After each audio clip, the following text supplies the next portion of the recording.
लगभग 64.8 trillion dollar इतना amount UK लूट करके इंडिया से ले जाता है। इसका हाफ 33 ट्रिलियन डॉलर वहाँ के 10% आबादी के पास होता है। ये कितना बड़ा अमाउंट है। मैं लंदन को 4 बार नोटों की गड्डी से ढक सकता हूँ, इतना बड़ा अमाउंट है। स्टोरी शुरू होती है 1765 बैटल ऑफ बक्सर से। वहाँ पे ईस्ट इंडिया कंपनी जीत जाती है और उसे रेवेन्यू का मौका मिलता है बंगाल, बिहार और उड़ीसा से। 1765 से 15 साल पहले 1750 तक हम लोग जो ग्लोबल ट्रेड है उसमें 25% कंट्रीब्यूट कर रहे थे। इस वॉर के बाद 1900 तक आते आते हम लोग सिर्फ 2% कंट्रीब्यूट कर रहे थे ग्लोबल ट्रेड में।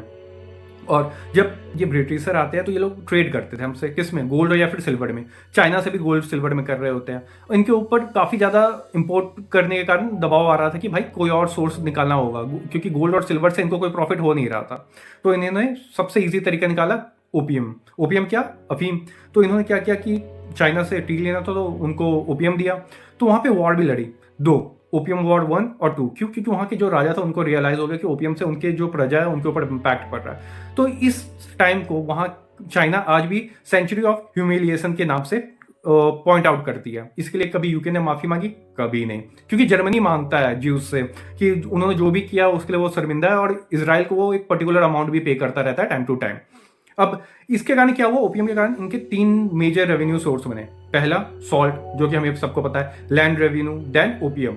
और इसका इम्पैक्ट क्या हुआ कि जहां जहां ओपीएम की खेती हुई, मतलब आप आज के डेट में जो गोल्डन ट्रायंगल है वो किसकी देन है, यूके की। या फिर ग्लोबल साउथ में जो डेवलपमेंट नहीं देख पा रहे हो आप, जैसे कि ग्रोथ नहीं है, माल न्यूट्रिशन के शिकार है, या फिर 87 to 95% कम पे किया जाता है ग्लोबल नॉर्थ के कंपैरिजन में ग्लोबल साउथ को, वो भी आज की डेट में देखने के लिए मिल रहा है। तो ये सब ऐसे और भी इंफॉर्मेशन वीडियो के लिए हमें लाइक, शेयर, सब्सक्राइब करना ना भूलें।